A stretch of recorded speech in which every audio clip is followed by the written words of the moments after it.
Great, so to kind of get started, I'm sure everyone here is aware of who the speakers are, but is anyone here not?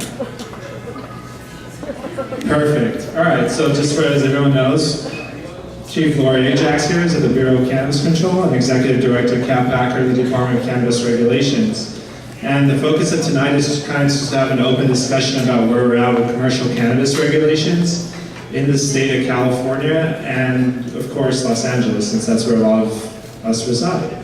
So to kind of get started, I think we'll touch on, if you ladies can kind of just touch on giving us an update on where cannabis is at the state level and at the local level being Los Angeles.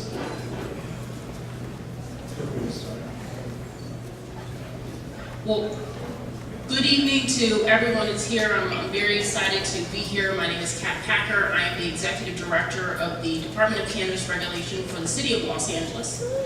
For folks who aren't aware, prior to January 1st, 2018, the City of Los Angeles actually expressly prohibited all commercial cannabis activity in the city. But what it did is that it gave certain operators who had been compliant with past cannabis policies limited immunity from prosecution. After the state of California legalized cannabis for adult use, we passed a local measure, Measure M, which gave the city council the full authority to regulate commercial cannabis activity and set up a new tax structure for the city of Los Angeles. What the city has done with that full authority to regulate is largely what we'll discuss thus far. But namely what they have done is that they have created a Department of Cannabis Regulation and a Cannabis Regulation Commission to license and regulate commercial cannabis activity in the city. They did this all around this time last year. But it wasn't until December 19th that the City Council passed and the Mayor signed ordinances that effectuated the Department's authority to license and regulate commercial cannabis activity. And as folks may know, around December 19th of last year, the Department of Cannabis Regulation was a department of 3. And so we had a huge task in front of us, knowing that January 1st, state law was going to require cannabis businesses to have express authorization from a local jurisdiction. And remember that the City of Los Angeles had never provided that before. So part of our local ordinances required that the department gave priority processing to our existing medical marijuana dispensaries, and we've done just that. To date, we have around 147 businesses that have received temporary approval to operate while they are seeking their full licensure. The licensing process largely has 3 phases. The first phase for our existing medical marijuana dispensaries, the second phase for folks who are supplying those businesses, and the third phase open to the general public. So what I can say to date is that we have largely completed phase 1. We intend to announce the beginning of phase 2 at our first commission meeting. I'll remind you, we have a Cannabis Regulation Commission. Right now, we are tentatively scheduled to have our first commission meeting on July 2nd. It will be held in council chambers right at City Hall. And it is at that date that we will announce the commencement of phase 2. So as most of you know, and good evening everybody, I'm Lori Ajax, Chief of the Bureau of Cannabis Control, and it's really great to be here. I didn't expect this many people, so thank you for coming. How about a clap? Let me start the trend. We got good information today, so see, we'll make it worth it. So obviously everybody knows the state started issuing temporary licenses on January 1st. We issued our emergency regulations in December. And so we've been issuing temporary licenses, and then as most of you know, those emergency regulations were only good for 180 days. The statute gave us the ability to re-adopt those emergency regulations for an additional 180 days. And on June 6th, you saw the final adoption of our emergency regulations. And you know, we never seem to do anything easy. Normally you just re-adopt the same regulations, but we got fairly aggressive, and probably the big change that hopefully people are happy about is the merging of the A and the M licenses. So this last weekend, we were working all weekend we put our online system, went down for a few hours on Saturday morning. We merged all the records, and now when you go to apply, you're just applying for one license, and then you're going to designate whether you're doing A, M, or both. We did have some other changes, a lot of clarifying language in there. We get a lot of questions at our email address, and so we really looked at those questions, and we realized there was a lot of areas of improvement in the regs to clarify things, so we did that. Now, after this next 180 days, if we don't get our final regulations in place, we would have no regulations. So we don't want that to happen, right? You guys would probably be okay with that. So we are finishing up our final regulations. You should see those coming out in probably anywhere from the next 2 to 3 weeks. They're going to be proposed final regulations. They'll go through the regular rulemaking process. You'll have a 45-day period to comment. Unlike the emergency, it's very short. How long did you have? 5. So that's emergency. For the regular rulemaking, 45 days. We have to respond to all comments.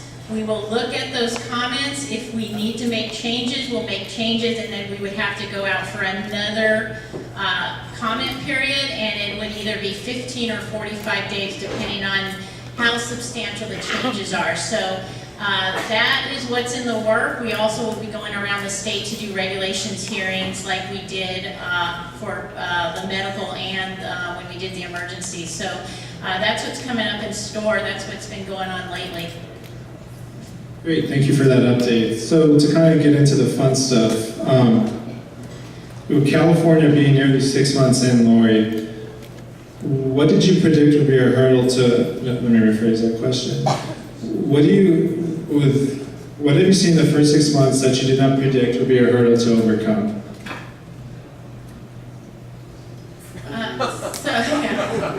Gosh, everything's a hurdle. I didn't think everything would be a hurdle. I actually thought some of this would get easier, and you know, I think I expected probably. I think we've done, for the most part, we've issued a lot of licenses, but I think we need to issue more licenses. So we're very focused on that. I mean, it was just hard to know how people would react to our regulation, but I think it's the hardest thing is probably for those of you who are in the regulated market right now, and I think. I'll tell you what, every day I feel like we live it with you because we know how much of it is a struggle right now with the taxing and the taxes and complying with the locals and then complying with the state, and then, you know, all these, I mean, when you look at the Bureau's regulations, we're over, I believe, just in text alone of our regulations, 120 pages. That's a lot. I mean, I have to carry a regulation with me because it's really a lot to know. So, you know, I think for us, I think we realize how difficult it is, and nobody told us this would be easy. We know that, but I really do think that we're in this together. That's how I feel. We're gonna be successful in this, and I think it's just a matter of perseverance. And I think it's just gonna. I think this year is going to be one of those years. It's going to be a year of transition, of learning, and working through those hurdles. Definitely, I agree, and that's a good point you bring up. It's about coming together as a community and overcoming them and learning from each other's experiences and kind of moving forward. So kind of touching on Los Angeles, as you mentioned, phase 2 is around the corner, Kat. Do you feel placing caps, having a license cap, considering there's a license cap, will there be enough licensed businesses to support the robust demand? Well, I think it's important to note also, and to try and contextualize who the city of Los Angeles is in this conversation. We are the largest city in the country to regulate commercial cannabis activity, and we've done a complete change of policy from what we had just months previously. Folks from the city of Los Angeles will remember that this time last year, the city of Los Angeles didn't even want to issue licenses, they wanted to issue certificates of compliance. And so we've made progress. I listened and experienced experienced the frustration over a year ago when the city of Los Angeles was considering issuing certificates of compliance as opposed to issuing licenses, and the impact that folks thought that would have. We know that we have a lot of work to do. In terms of the caps specifically, the City Council has essentially created 3 layers that designate and restrict how many cannabis businesses can exist within the city and where those cannabis businesses can exist. So the first layer is by zoning. So, of course, cannabis businesses have to be zoned appropriately if folks are engaged in retail or non-retail activity. The second layer is through our local sensitive uses. So we have different sensitive uses for retail facilities versus non-retail facilities. And the third layer that designates really how many and where cannabis businesses can locate is that the City Council decided that they wanted to create various ratios throughout the city based on community plans designating how many different license types could be issued per community plan. For folks who aren't familiar, there are 35 different community plans throughout the city. What they've done, for example, for retail is said that the city would like to see 1 retail license per 10,000 residents per community plan. So a certain community plan could have 100,000 residents. That particular community plan could allow for 10 retail locations. Another community plan could only have 50,000 residents. And so that community plan could allow for 5,000. But across the board, the city of Los Angeles could see 400 retail licenses, around 530 or so manufacturing cultivation licenses. Micro business licenses become tricky because depending on the activity type that's taking place within the micro business is going to count towards either retail or cultivation. But it's important to note that these are soft caps. So there is still an opportunity, even outside of these community plan restrictions, for businesses to enter into the Los Angeles market. Essentially, what will happen is that once we hit those community plan caps, the department would consider, and the city would consider, those particular community plans to have undue concentration. Once a particular community plan has undue concentration and a new business is trying to enter, that business would need to get the authority from City Council to have their application processed. And I can expect and have communicated with different council offices, they're interested in allowing different businesses to come into community plans. And so while I don't think that right now, of course, we are doing anything to meet the demand, I think that over time, and particularly as operators can have the opportunity to distinguish themselves from the operators who have been essentially bad operators, I think that the City Council will be much more interested and much more considerate in allowing for new businesses in the city. Great to know. It is all about growing as a community, like Lori touched on earlier, and kind of learning as we move forward and adjusting accordingly. So Lori, kind of staying on the same topic, looking at this matter from the state level where it's not necessarily a cap on retail licenses, but a limited amount of cities that have begun the regulation process and opened up their cities to licensed operators. What is the BCC doing to kind of move the ball forward on that?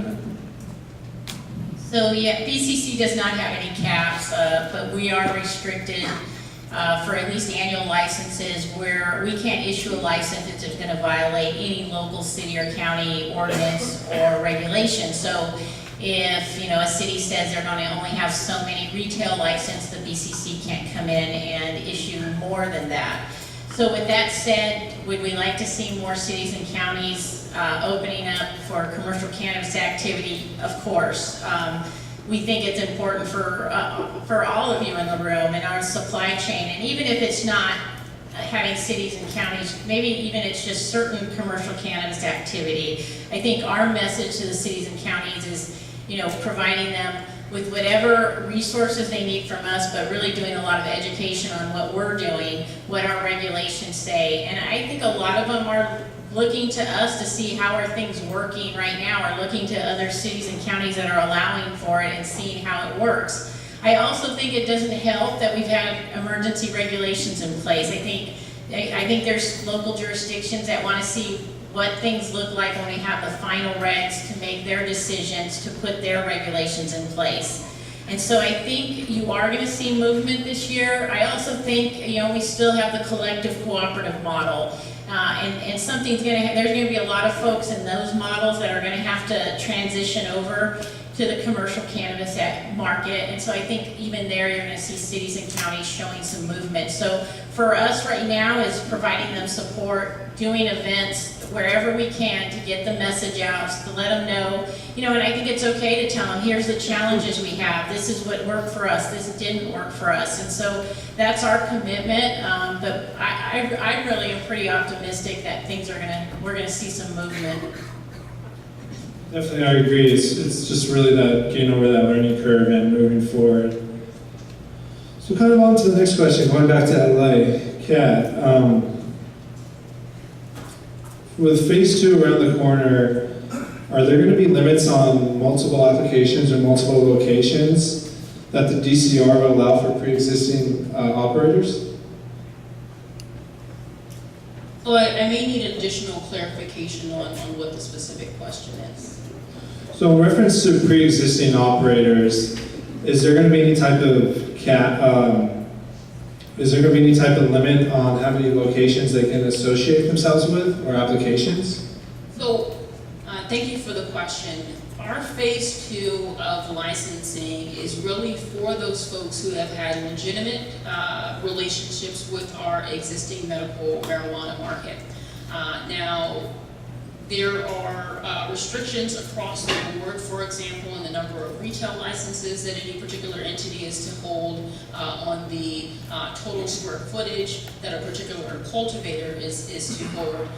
But our phase 2 is exclusively for non-retail activity, and we generally don't have restrictions at the local level on how many different locations these operators could exist in. So we could see pre-existing operators at multiple locations. Now these businesses are going to have to provide some type of evidence and proof that they were in existence, that they were operating at these various locations, that they had legitimate relations with our existing medical marijuana dispensaries. But important to kind of conceptualize and frame the City Council's decision in this. The City Council could have created a model that was completely open and allowed anyone to apply. Important to note that they didn't. They created a restricted model with certain criteria that businesses needed to meet. And one of the additional criteria that was added towards the latter part of policy considerations was that they said that they wanted businesses coming in on this phase 2 of our licensing to also qualify under our social equity program. And I'm sure I'll have an opportunity at some point to talk about the social equity program, but generally to answer your question, no, there aren't restrictions on the number of locations that pre-existing folks can bring and apply as a part of our phase 2. Perfect, thank you. I mean, we might as well kind of touch on this now. Do you mind speaking on the social equity program and where everything's at with that and kind of provide the audience an update? Sure, so the City of Los Angeles at this point is one of 4 jurisdictions throughout the state of California that has enacted a local policy intended largely to acknowledge and address some of the harms that communities had experienced with the disproportionate enforcement of cannabis policies. Part of the development of this program stemmed from a social equity analysis that was done in the fall of last year, which identified various criteria that individuals who had been impacted had experienced. Part of what it did was it essentially created a heat map of where cannabis arrests had happened throughout the city. Part of what was identified and recognized in this analysis is that folks who had passed cannabis criminalization via arrest or conviction had often been denied economic opportunities and opportunities for education and employment and housing. And so now that the city is in an opportunity to generate economic opportunity, the city and many residents in the city of Los Angeles felt as though it was important for these communities to have access to economic opportunities, not just ownership opportunities, but employment opportunities as well. In a system where we do have soft caps, where there is a pie in a sense, that will be eaten up at a certain point, the city council decided that it wanted to give priority in the processing of applications to folks who met these various criteria, and to try and create some type of support, technical assistance to walk folks through this process. The social equity program itself and the criteria of the program were established at the same time our ordinances were passed back in December. Part of the challenge, very transparently, that the department has had thus far is that although the city of Los Angeles has passed this cannabis social equity program, no funding has been dedicated to the program to date. And so it's been extremely difficult to implement a program with the lack of funding. And so we're working with city council to try and identify funding so that we can provide technical assistance, so that we can have licensing workshops out in communities, so that we can walk folks through this process. But it largely frames our licensing scheme, both for phase 2 and for phase 3.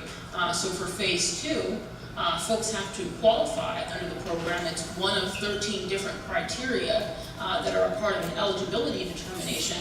And then for phase 3, folks get priority in processing if they qualify. So for retail, the ratio is 2 to 1, so the department can, and important to note that we can process applications. It's not the actual awarding of licenses, it's the processing of the applications itself that's been designated by the ratio. So for retail applications, the department can process applications on a 2 to 1 ratio. For every 2 social equity applications that we process, we can process 1 general application. And then for non-retail, it's a 1 to 1 ratio. That's part of the reason why, as I describe the social equity program, I describe it as an integral part of our licensing scheme, because it is important to make sure that as we move this process forward, that we're able to implement the program as intended. Beautiful, thank you for that. So we're going to have one last question for Lori, and then we're going to open up audience Q&A. I'm sure everyone here's got plenty of questions. So the partners in the crowd, if you guys can get the mics and just get ready for the Q&A, please. Lori, so initially the state estimated that they would generate $170 million in tax revenue. When the numbers came out, it showed that we only achieved $34 million. Why do you think this happened, and what steps can be taken moving forward to increase the tax revenue? Well, I don't know if I don't have a magic answer of why that happened. Part of the problem with this whole thing is us trying to have our crystal ball out and predict what revenues are going to be. Just like the Bureau, we had to predict how many license types we had and how many people we need to process them. So it's an imperfect system because we've never regulated at the state. I do think the first quarter wasn't good, but I think you're going to see improvement there. I think when you look at the California Department of Tax and Fee, it really isn't easy to get the tax money over to the taxing agencies. We're finding that when we do inspections of the premises and distributors tell us, hey, we can't get our money over to them. It's very difficult. So I don't know that as a state, we really haven't, we need to hone in our process. If we want you to pay your taxes, we got to make it easy for you. Otherwise, if it's too much work, people aren't going to do it. So I think as a state, we got to get better at that. And so I think we will get better at that. And I think you're going to see some improvement. But a lot of this is we estimated things, and of course, and we could go back to estimating how many cities and counties we thought we'd open up. All of this snowballs into where we are right now. And again, I know that's not a perfect answer, but I think we can only go up from here, right? Definitely, thank you. So, can we get a round of applause for that?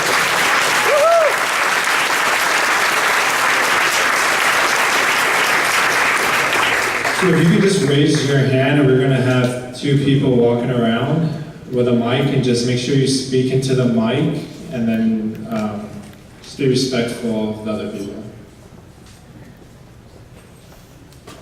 Hi, my name is Zachary. I just wanted to thank both of you for coming. I have a question for Kat and then for Lori, related question. So once you're able to apply during phase 3 for a general application, how long do you think that'll take to process? And then assuming that the DCR approves it, how long do you think the turnaround will be from the BCC for the annual license? In full transparency, and this kind of goes back to Lori's point, we don't know.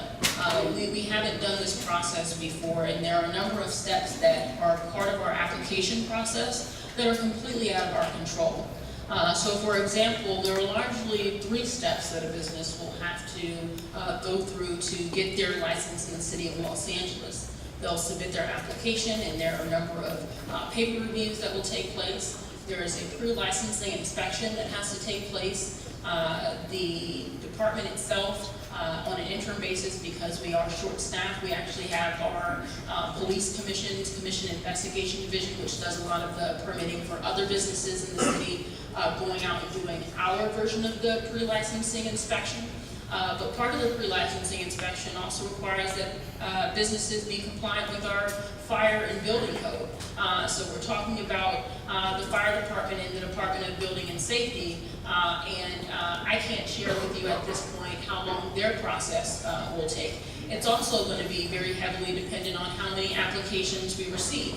The City of Los Angeles has not created a survey to kind of assess interest. I get a lot of emails on a regular basis from a lot of folks who are in the room now, so I know that there's a lot of interest. But the City of Los Angeles doesn't know if we're going to get 500 or 5,000 or more applications. And again, I'll share very transparently, right now we are a department of 7, and to process that level of applications for the first time. I think after we do it a couple of times, we'll have more information, but we haven't gone through a full application review process. None of the folks who have done pre-licensing, that will be doing pre-licensing inspections, have done those inspections. And so we understand and are engaged with community members and stakeholders on a regular basis, and want to be able to move this process as quickly as possible. Part of what I think is also important to note is that as a local jurisdiction, we're not just communicating with industry folks. There are 98 plus different neighborhood councils who are very interested in cannabis businesses in their communities. We also listen and communicate and engage with those folks as well. And so we have to have a balanced conversation to make sure that we're responsibly regulating and continuing to promote local public health and safety. So for the state level, for temporary licenses, as most of you know, once we really get that approval from the city or county, it's pretty quickly that the state can turn around a license, because we're really asking for very minimal information. For the annual license, we've issued a couple annual licenses. You probably didn't know this, but they've been for the cannabis event organizer, because that's a pretty easy license. Now that we have the A&M combined, you're going to see probably us issuing some annuals in the next couple of weeks. So one of the things for us that's, a lot of times, so especially for the annuals, the city or county has 60 days to respond to us once we notify them that we received an application. So what's probably a benefit for us is that during that time, we can work that application. So really, when we get that local approval, the turnaround time shouldn't be too long. We don't, like Kat, we don't have an exact time, because some things are out of our control on things that we're waiting for, like fingerprints and things like that. But we're pretty committed, and I'm going to tell you, when we see the applications coming in, We end up having people work overtime, work the weekend. We were calling people on Sunday morning. I felt a little bad for the people who were getting a call from us at 9 in the morning, but you guys don't seem to mind, so. Awesome. Well, as one of the people in both of your offices, thank you so much for responding. Great. This is directed to Kat. I think what needs to be done in the city of LA, she has an impossible job. I ran a business many, many years ago, and the thought of running a billion-dollar business with 7 people is a joke. Does Bill Gates have 7 people in his company? I don't think so. I don't think any major company in the United States has 7 people trying to run such a huge business. Let the mayor know that. Who said that?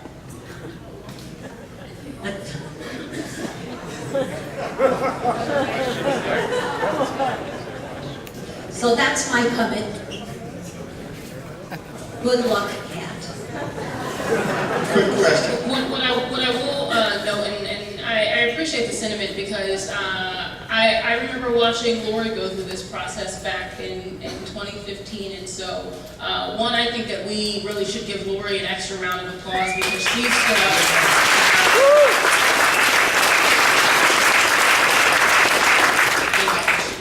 She stood up something at the state level that I think that many local jurisdictions are trying to replicate. And as I've had conversations with regulators from Colorado, Oregon, folks in Canada, you know, it really takes leadership to get this done, but you need a good team. And you need a team that is large enough and is skilled to move this conversation along. What we've done in the city of Los Angeles, when this department was originally created, I don't think that the city council understood the full scope of responsibility that this department was going to take on. Since the original allocation of 5 positions, we've actually been granted the ability to hire a total of 28 positions. And so that is going to be huge for us. Important to note that it's going to take time for us to fill those positions. We don't want to just bring anyone along. We want to make sure that we have folks that are coming on board that are down for the task of essentially operating a startup in a very bureaucratic process. And so I understand that folks are often frustrated with our process, but I appreciate the sentiment. We have a lot of work to do. We know that we're rolling huge boulders up Mount Everest, but staying in constant engagement with you all, with stakeholders, really allow us to convey that message to City Council. To that point, we have a Rules Committee meeting in City Council on the 20th at 8:30 a.m. I would welcome and encourage you all to show up to that Rules Committee meeting and share that same sentiment with our City Council so that they know that there are folks here in the City of Los Angeles that are ready to do business and that they need to support the department so that we can move this conversation forward. So thank you. Hi, Lori. This question is for Lori. Lori, you come from alcohol, right? So alcohol, with enforcement, we have rules of what penalties comes along with that, right? So what is the penalties from the state level dealing with the road shops in LA or anywhere? So yes, I came from, you make it sound like I was born out of alcohol. Not at all. Yes, I was regulating alcohol. Right, yeah. So yeah, you know, well, and I'm going to tell you, alcohol has been, you know, since Prohibition, it's well over 80 years. So you don't see the rogue alcohol shops like you do with cannabis right now. I wasn't around when they lifted Prohibition, so I feel like I've been around that long, but I always often wonder what it was like for those folks when they were getting the new folks that are coming after Prohibition coming in to be regulated, if it was similar to this. I don't know. I do think this is different. I think it's different than alcohol because we had a market, we had a legal medical market for a couple of decades. So it is tough to wrangle this problem that we have, and it's a huge problem. So what we're looking at, so when you look at our regulations are meant for our licensees, right? And we have it all laid out, what penalties there are for selling to a minor, or, you know, whatever you do, we've got it all laid out. You know, with unlicensed activity, you know, that's a criminal violation, so that really determines what sometimes the local DAs or whatnot prosecute. But for the Bureau, we can impose civil penalties and take action on those cases, and we are working those cases. I mean, I said today, I mean, we started out at the beginning with education, right? We wanted to make sure people understand, one, you need to have a license on January 1st if you're conducting commercial cannabis activity. Here's how you get a license. You know, we've sent over $1,800 cease and desist letters, but there comes a time when you continue the education, but now you have to have swift enforcement, and we're at that point. And you guys are you more than ready? You've been at that point for a long time. Right.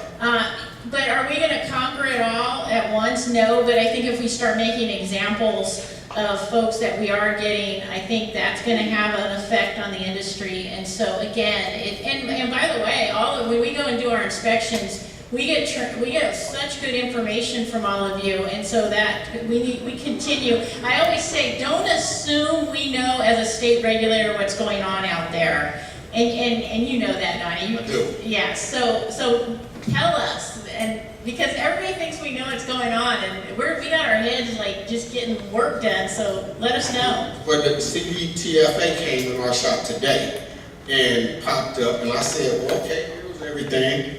But here's 25 of them down the street. Can you guys pop in there? So they wanted to make sure we had everything compliant, and we do. But it's hard when you charging us taxes, but we can't get the service of the police to close down or from the state. When I looked at Governor Brown issuing $14 billion that was designed to help shut down rural dispensaries.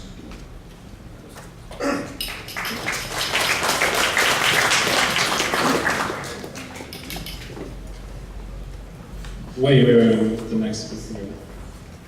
Hi, Lori. Hi, Kat. Greg McGarry, Columbia Caregivers. So it's a little bit of reiterating, and then also another question about the fees, because we submitted our full package prior to the AMM joining. So do we get that other 1,000 credited?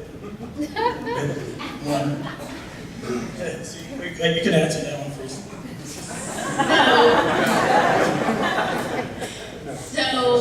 So as you guys know, in our regulations, we do not allow for refunds, but we are working, I know, but hey, wait a sec. So we've got, what we plan to do is credit that $1,000 towards your licensing fee.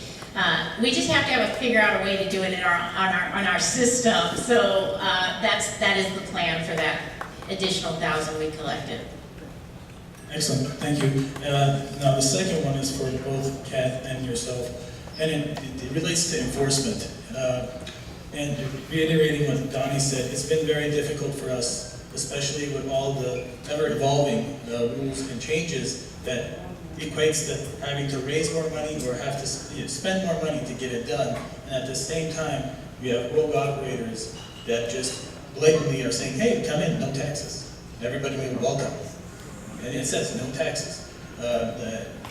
And it's just very disheartening, because we also had an off-site that we shut down to comply, to follow the regulations, wait, go through building and safety, get all the permits, wait, hey, spend $16,000 a month on an empty warehouse, and then you see other people operating and blatantly disregarding, breaking the law, and then CDTFA walks in, BCC walks in, hey, how are you?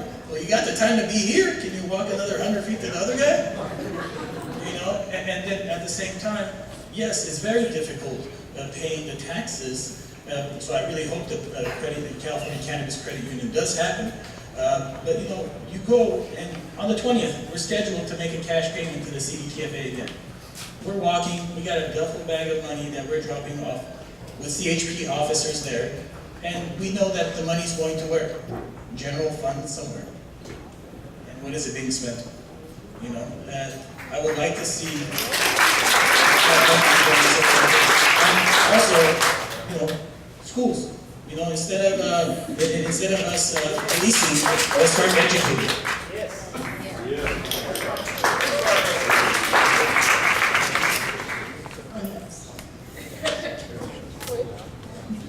Sarah Armstrong. I'm Sarah, can you wait? There was another gentleman that was about to go. And on the mics, can we just have them go back and forth one? Thank you. Hi, I have questions for Ms. Packer. This kind of touches on something that you spoke to earlier. It said, if you have a pre-existing operator that wants to join separate groups to obtain licenses, is there any limitation on applying with separate groups, and if so, what would those be? So again, I think that this was part of the question that was relayed earlier. And what I want to say very transparently is that this is not an opportunity to multiply one operator into 15 different operators and try and split the baby 15 different ways. That's not what we're interested in seeing here. At the same time, if an entity is able to provide proof of an existing relationship at multiple locations with various entities, all of those entities meet all 12 of those requirements, including qualifying under the social equity program, we will consider that particular applicant to be eligible for priority processing and allow them to move forward for the full application. Oh, okay, thank you very much. I am Sarah Armstrong, Director of Industry Affairs for Americans for Safe Access. I'm also the policy chair for the Southern California Coalition, which is a large trade organization with many different components. Our members have a few questions, and I can't ask them all. My question is, Lori, if permanent regs are going to be issued soon, will they differ materially from the emergency regs that were just enacted? Are you going to make some changes? Or? So, yes, so they won't be the same. There is some changes. I would say a lot of it, though, is either going to be some new stuff, tightening up some of our advertising regulations, which we've been getting a lot of feedback on. We do get money from the Revenue and Tax Code, the $10 million for the public universities for the research, so adding in like how the grant process works, and then you're going to also see some areas in different sections, and again, a lot of it's a lot of clarifying language. A lot of it's based on folks giving us feedback these last few months, telling us difficulties they're having with the supply chains and how, and I'm going to tell you, we listen to those things, and so making those sorts of changes. So I don't think you're going to see like a huge difference, but you are going to see some like more, things that probably we missed the first time around. I hate to say that, but there's things you go, gosh, why didn't we think of that? We should have had that in there. But you'll have time to really, you're not, like I said, you're gonna have that 45-day comment period to really look and give us your feedback. And we really want that, by the way. Is there a deadline for feedback before the regulations are released? In other words, you'll cut comment off and then issue? Yeah, so once they're noticed, once Office of Administrative Law notices, there's a time period. I don't know the exact, it's going to depend what time, at what date we submit to Office of Administrative Law, and then they have it for a certain amount of time, and then we'll announce when the public comment period is. We always say, we take comments you should see like how much we get. The difference if you were to provide us comments now is we wouldn't be required necessarily to respond to it like we are during the formal comment period. But we're happy, if you want to send something now for us to consider, we're happy to look at it. But yeah, we're about, like I said, we're almost to the point where we're ready to submit, because we've got to get them in, because we've got to get them finalized by the time these emergency regs expire. Manufacturing has an S license, which we urgently need in LA for all license categories. And LA is already starting to open up and consider that. If we do that, will we run into a roadblock at the state level because shared licenses are only available for manufacturing? Or would you honor our position, which was we need shared spaces for our social equity, and also our land use is very restricted, so people want to partner up? I think part of the difficulty is that we're finalizing our regulations, and then we've got cities and counties also doing theirs at the same time. So yes, there's shared kitchens. Would we allow for shared premises? I think it's gonna depend on the circumstances, but most likely we'd have to put something in regulations. We did put in our emergency readopt, you may have noticed, we're now allowing for shared resources though. You can have shared security guards, shared video cameras, so we are evolving. But certainly if, I think that's why it's so important for us in the city of LA to always be in constant contact, because it's important for us to know what direction they're going, so then we can, react to that and really make changes where we need to make changes. One question for Kat. Is there ever going to be a time when the city council stops submitting new resolutions? Because each time rules comes through with amendments and ordinances, and it's getting so confusing. Will there ever be a cutoff time?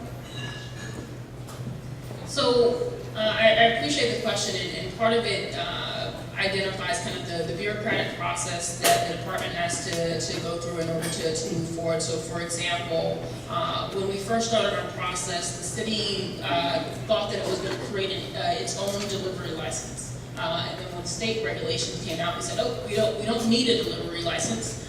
Folks can get a retail license and we'll just provide them the authority to do delivery. Same thing with the set of amendments that came through City Council last week with our ability to move forward with the shared license type. I think that we'll start to have a streamlined process, but it seems as though every time we go back to City Council, it's brand new, it's 45, 60 days that it takes things to implement it. So what I think is going to be our saving grace here moving forward is that we do have this commission that will start to meet on a regular basis, and through the commission process, people will be able to engage, make public comment, share recommendations with the commission, and the commission can make those recommendations to the council. So we're working to streamline that process, but we understand that without a streamlined process, we move forward and then we have to wait 60 days, and then we move forward again, we have to wait 30 days, and that's not really conducive to someone's regular business. So thank you. Hi, my name is Tracy Ryan. I own a company called Kids, and I think it's important for everyone to know that for the last 4.5 years, we have been supplying medicine to dying patients, and we can't afford to operate in this kind of climate. We're going under. My friends are closing their doors, they're moving states, and nonprofits can't afford these kinds of expensive fees. I didn't capitalize on the green rush. I was saving lives while everybody else was making millions of dollars. And what I want to know is, what are you going to do for me? What are you going to do for the patients who are paying 40% taxes, who are barely making their rent, who can't afford car payments, whose kids are hospitalized, they're living out of the Ronald McDonald home, and cannabis is the only hope they have, and it's working for them. And I have to look these patients in the eyes, and I have to tell them not only can I not donate medicine to them anymore because it's considered tax evasion, but I can't donate medicine to them, period, because I can't keep my doors open. My staff is in the parking lot crying, trying to figure out the regulatory hurdles. Nobody's thinking about us, the little guys, the small operators. We don't have hundreds of thousands of dollars in the bank. This plant saves lives. Tobacco and alcohol is, what kind of regulatory do they have compared to cannabis? And those two drugs kill you. They put people in rehabs. They give you cancer. The very thing.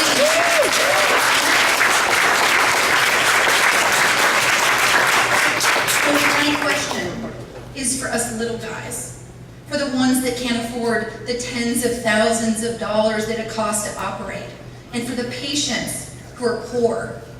What can you do to help us? We are begging for anything you can provide.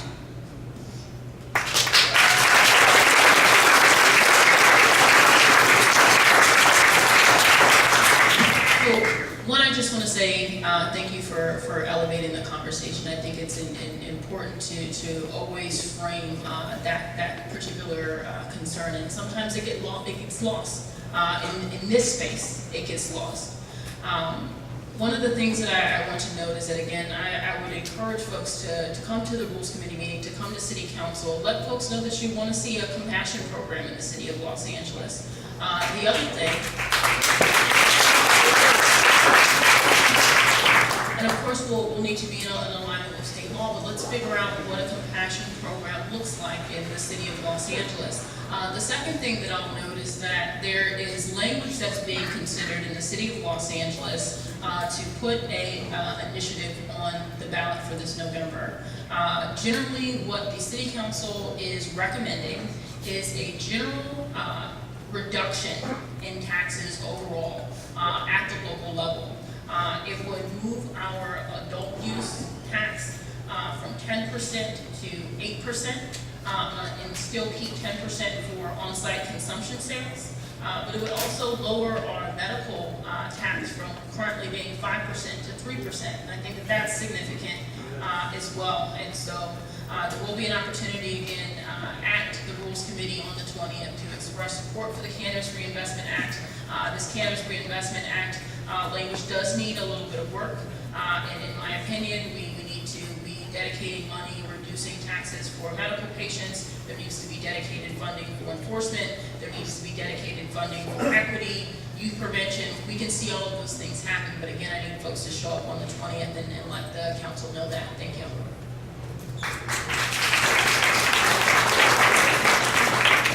So, in most of you who came to our advisory committee in LA and Oakland, we got a tremendous amount of folks coming in, not just for the kids, but veterans groups, the elderly, the very sick. Really, there's not really a mechanism to continue these compassionate care programs. And I think you're right. Like, regulations sort of didn't consider those programs because they don't quite fit into a regulated market. So it's really understanding what these compassionate care programs are about, which we've been trying to reach out to people that have been involved, because the last thing we want is for these compassionate care programs to shut down, and some of them have had to just completely shut down.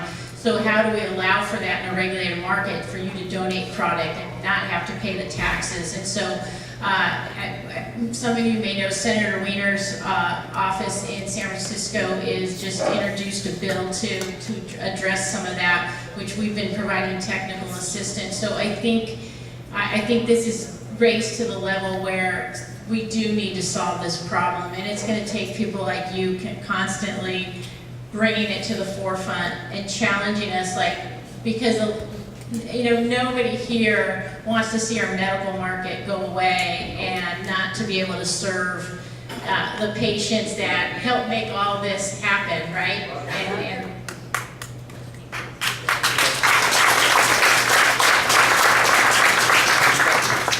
my question is, Kat, there's been a lot of workshops on social equity throughout the community.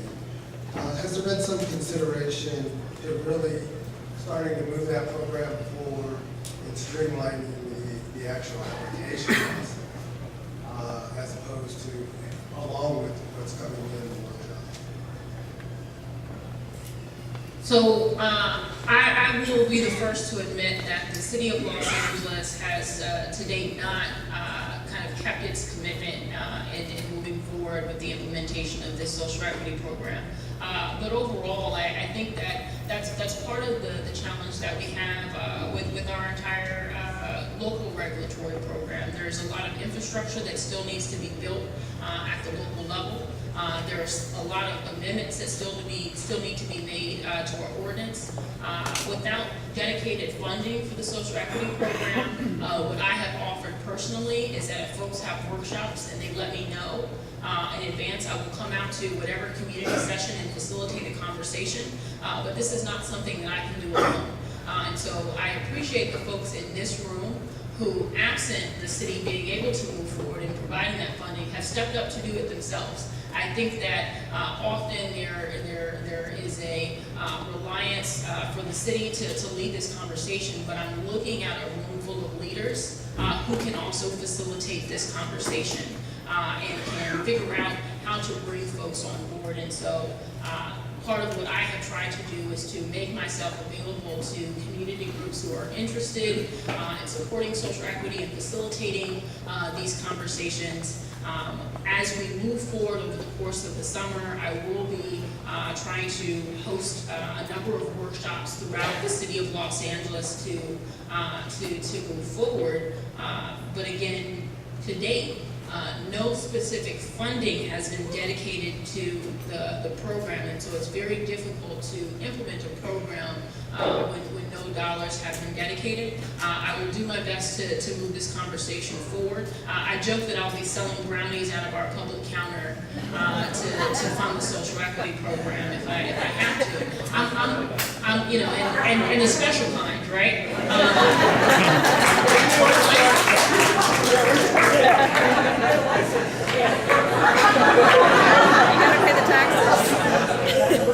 But it's important to me. It's been expressed as being important to the city. So this is a conversation, one of many conversations that need to move forward. But I appreciate the question. Thank you. I have a question for Kat and Laurie. In light of the discussion, have you considered establishing a volunteer program of well-vetted technical volunteers? That from the other side, it would look like a pro bono program to support you within the limited resources that the department has to prevent a socioeconomic crisis before coming, instead of having to remedy it.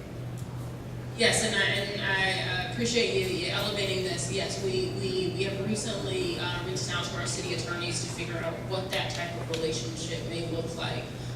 Normally, we don't have folks offering to do things for free to the city. Normally, we have to pay folks to do it. But surprisingly, there have been a number of folks who said, we don't need the money. We want to see it happen. So when I appreciate that sentiment, I think that that's extremely important. That's the type of stuff that this industry is good for.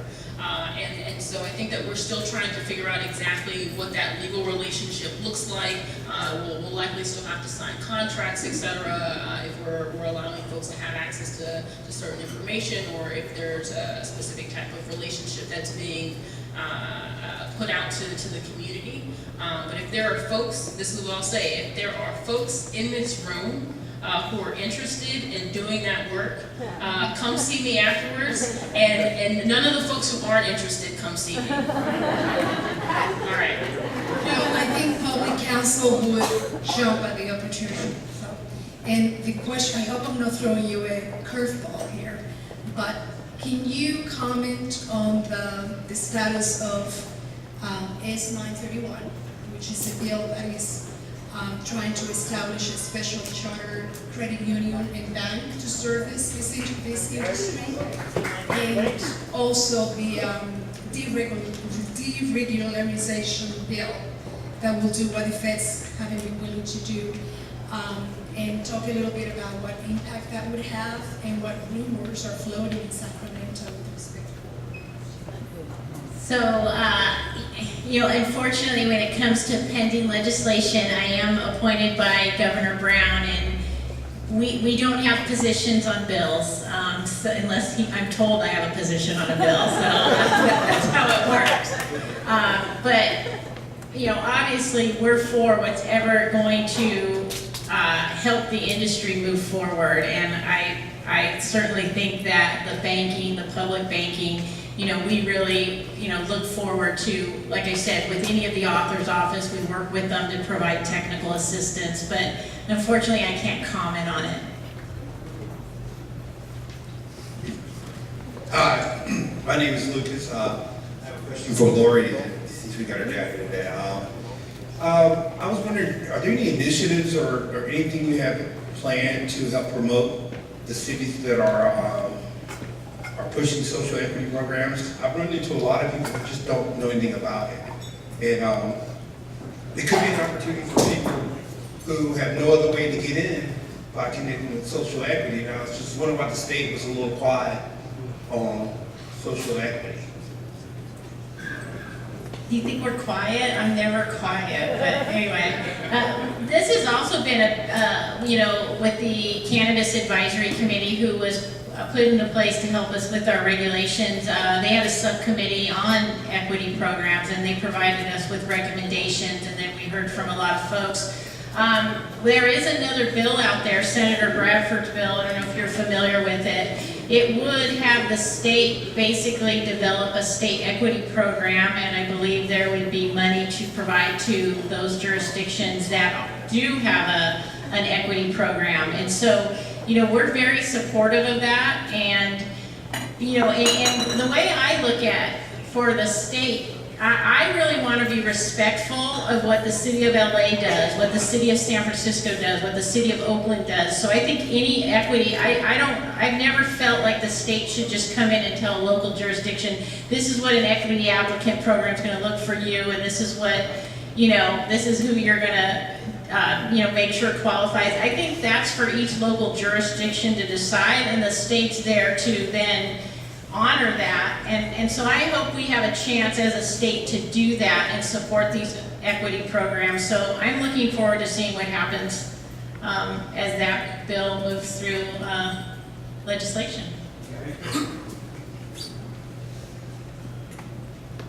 Hello, my name is Sergio Engstrom from cannabislicense.com. Kat, my question for you is, in terms of the social equity program and the things needed as an incubator in order to qualify, the way that it's written now with that and statement in there kind of says that you need to provide technical assistance, capital, space, maintenance fee, compliance, all these different aspects in that one sentence. The way it's been interpreted is that you have to provide all of those things in order to qualify as a tier 3. But when you start to calculate it, it's actually quite a lot of strain on the incubator, which brings me to the point of that the lady was making earlier today about the little guys, the middle guys, that can't really afford to incubate someone at that level, but might be able to in a level that's much less extensive. So I'm wondering if the city is going to be putting numbers to those criteria and what that number is going to look like. So I appreciate the question, because this is a question that I get on a regular basis from stakeholders. Important to note what's in our current ordinance, and also noting that there will be changes. So right now, that statement "and" does include is a cumulative term, which would require businesses to provide space. They also have to essentially rent-free space at the facility or off-site to provide business licensing and compliance assistance. There are considerations happening now that would essentially give folks options as to what type of assistance they could provide. But also important to note around the question around the small businesses. I think that the city of Los Angeles is attempting to encourage folks to support social equity, but there are pathways to licensure outside of social equity, and so folks have a choice. You can choose to participate in the social equity program, or you can choose to participate as a general applicant. We do give priority processing in the applications to those businesses, but priority processing doesn't necessarily mean that those particular businesses are going to be awarded licensure prior to other businesses. Again, there are multiple steps that businesses have to take that are completely out of our control. So we process a particular application, we deem it complete, and then we refer it over for a pre-licensing inspection. After that pre-licensing inspection is complete, depending on if it is a retail business, if it's a retail business, we then forward that application to our commission for them to make a determination. If it's a non-retail business, then the department itself can make that licensing determination. But I think that we do want to offer flexibility to folks. Not everybody can provide on-site space. Not everybody is going to be able to immediately provide that assistance, and I do think that we're going to need that flexibility. I don't think that because we're going to be starting phase 2 here very soon, we won't see the amendments necessary to effectuate that before we start phase 2. We can see amendments come on board while we're live in the process of phase 2, and I think that might seem challenging for folks, but understand that we are trying to expand the opportunities and pathways for folks for licensure. Will there be numbers put into those? So there is a consideration being made for a in lieu fee. So if you can't provide the space, what is the comparable cost for providing that space? And we still would need to allow our Chief Administrative Office, or CAO, to do a fee analysis to determine an appropriate fee. We can't just pull these fees out of nowhere. And so we'd be waiting on that analysis from the CAO's office to figure out what that fee is. But we do see that on the horizon. And the fee is just for space or for capital and all the other requirements? Likely to be across the board for everything that was named as a part of the and. So unfortunately, we're out of time. Sorry to kind of cut it off, but can we get a round of applause first?